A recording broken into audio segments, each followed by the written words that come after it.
Everyone, welcome और welcome back. तो US envoy ने पीओके यानी कि पाकिस्तान ऑक्यूपाइड कश्मीर को विजिट करा था रिसेंटली, और अपनी विजिट में उन्होंने आज़ाद कश्मीर बुला दिया पीओके के एरिया को।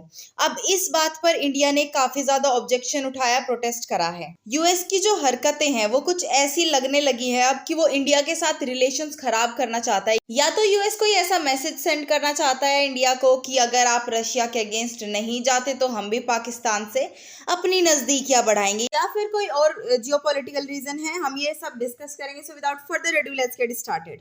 देखो, यूएस के जो एनवॉय हैं, एनवॉय समझते हो ना, जो रिप्रेजेंटेटिव होता है on a diplomatic mission, Donald Blom, वो अभी रिसेंटली पीओजे यानी कि पाकिस्तान ऑक्यूपाइड जम्मू एंड कश्मीर के टूर पर गए थे, जहां जाकर उन्होंने पीओके के एरिया को आज़ाद जम्मू एंड कश्मीर बुलाया। और ढेरों ट्वीट्स आए एम्बेसी ऑफ यूनाइटेड स्टेट्स के, जो कि पाकिस्तान में है उसके, जिनमें कि उन्होंने बार बार रेफर करा पीओके को एज एजेके, यानी कि इससे तो यूनाइटेड स्टेट्स ये मान के चल रहा है कि इस पे पाकिस्तान का क्लेम है, यानी कि जो पीओके एरिया है वो पाकिस्तान का ही है, जबकि ऐसा नहीं है। इवन यूनाइटेड नेशंस भी ये वर्ड यूज नहीं करता AJK, Azad Jammu and Kashmir.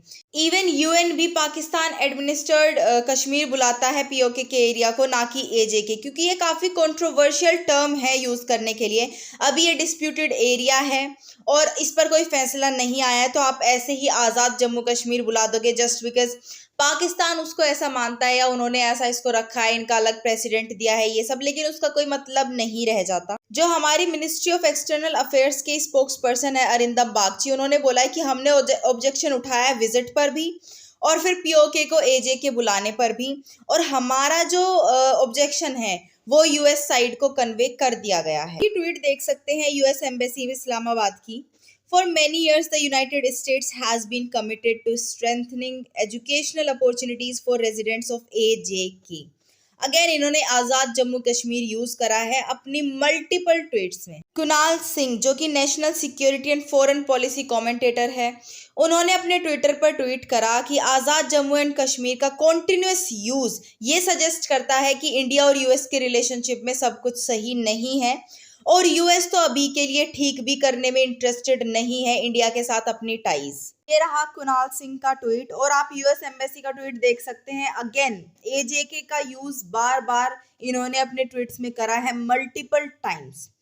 Kunal Singh ने ये भी बोला कि देखो, ये कंक्लूड करना तो काफी रीजनेबल है और काफी इजी भी है कि यूएस इंटरेस्टेड ही नहीं है इंडिया के साथ रिलेशंस को बेटर करने में, क्योंकि हमारी तरफ से कई बार इंडिया को यूएस को ये कन्वे हो चुका है कि हमें बहुत सारी चीजें खटक रही हैं। जो आप पाकिस्तान के साथ रिलेशनशिप्स एस्टैब्लिश करना चाहते हो, वो भी इंडिया के साथ जो आपकी टाइज है उसको स्टेक में रखकर, उसको खतरे में डालकर, वो हमें पसंद नहीं है।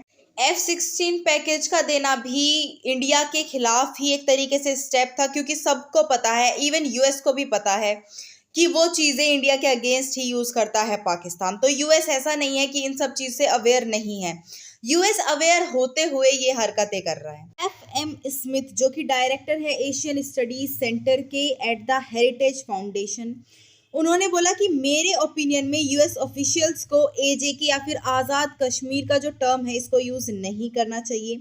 यूएस कोई पोजीशन नहीं ली है अभी तक, यूएन में भी डिसाइड नहीं हुआ है कि इस डिस्प्यूट पर क्या करा जाए, ये अभी भी डिस्प्यूटेड है, इस पर कोई रिजल्ट नहीं आया है। तो अगर आप यूज भी कर रहे हैं तो कोई ऐसी टर्मिनोलॉजी यूज करें जो कि काफी न्यूट्रल हो, जिससे कोई भी रूल वायलेट ना हो। आज़ाद कश्मीर का यूज करना वायलेट करता है प्रिंसिपल को, और ये यूएस जो डिप्लोमेट्स हैं इनकी डिक्शनरी से हटा देना चाहिए। इन्होंने आगे अपने ट्वीट में ये भी लिखा है कि इंडियन एडमिनिस्टर्ड कश्मीर और पाकिस्तान एडमिनिस्टर्ड कश्मीर यूज करना ही एप्रोप्रिएट है। फिर आगे इन्होंने एक एग्जाम्पल भी दिया, एक तर्क भी दिया एक तरीके से, कि अगर यूएस ऑफिशियल्स लद्दाख कहते हैं तो वह एजेके क्यों नहीं कह सकते, क्योंकि जो आज़ाद कश्मीर है वो एक कनोटेशन यानी कि एक आइडिया कैरी करता है कि भाई हमने ऑलरेडी ये मान लिया है कि ये एरिया पाकिस्तान का है, जबकि ऐसा नहीं है, वो अभी तक डिस्प्यूटेड एरिया है और वो उस पर कोई डिसीजन नहीं आया है। इसलिए आज़ाद कश्मीर कहना एक आइडिया देता है, आपकी मेंटालिटी को बताता है कि आप उस एरिया के ऊपर डिसीजन क्या चाहते हैं। जबकि अगर आप लद्दाख को लद्दाख बुलाते हैं या किसी और एरिया का नाम लेते हैं तो वैसा कोई आइडिया वो अपने साथ कैरी नहीं करता। तो फिर उन्होंने आगे बोला कि can US officials use AJK, क्या कर सकते हैं वो use Azad Jammu and Kashmir? तो उन्होंने बोला यस।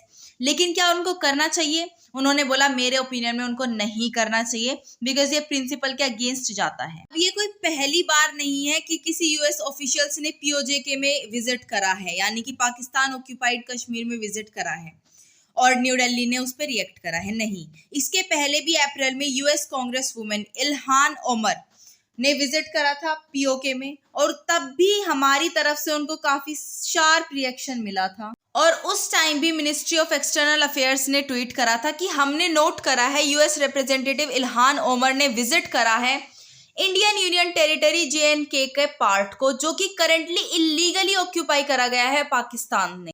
और अगर आप एक ऐसे पॉलिटिशियन है जो अपनी नैरो माइंडेड पॉलिटिक्स घर पर खेलते हैं, तो ये आपका खुद का बिजनेस है। लेकिन हमारी जो टेरिटोरियल इंटीग्रिटी और सोवरेनिटी है, उसको अगर आप उस परस्यूट में वायलेट करते हैं, तो वो प्रॉब्लम हमारी भी बन जाती है। इसलिए हम इस विजिट को कंडेम करते हैं, आपको ये नहीं करना चाहिए था। अब हम आ जाते हैं रीजंस पे, यूएस ऐसा क्यों कर रहा है। देखो, यूएस और पाकिस्तान के रिलेशंस, इवन जयशंकर जी ने भी ये बोल दिया था कि आप दोनों के रिलेशंस कभी भी फ्रूटफुल नहीं रहे हैं।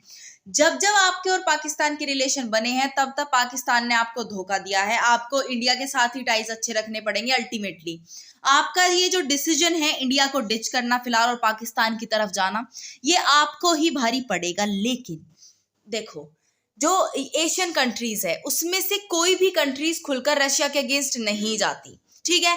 अभी कुछ दिनों में UNGA यानी कि यूनाइटेड नेशंस जनरल असेंबली में रशिया के खिलाफ वोट करी जाएंगी, और ऑफ कोर्स इंडिया और चाइना उसमें अगेंस्ट वोट नहीं करेंगे, सबको पता है।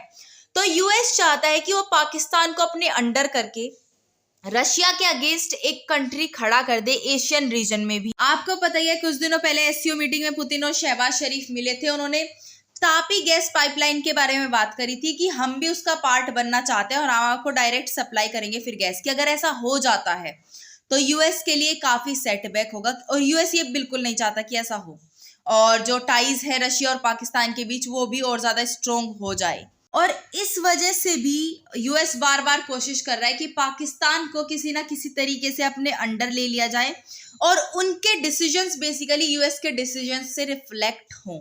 बट हम ये चीज नहीं साइड में रख सकते कि ये सब करने में यूएस अपने रिलेशंस इंडिया के साथ खराब कर रहा है, और जल्द ही वो अपने डिसीजंस पर रिग्रेट करेगा, क्योंकि हिस्ट्री गवाह है इस बात की। बाकी this was the news for you guys. I hope you loved it. If you did, please give it a thumbs up and subscribe to my channel, and I will see you in the next video. Till then, stay happy, healthy and bye.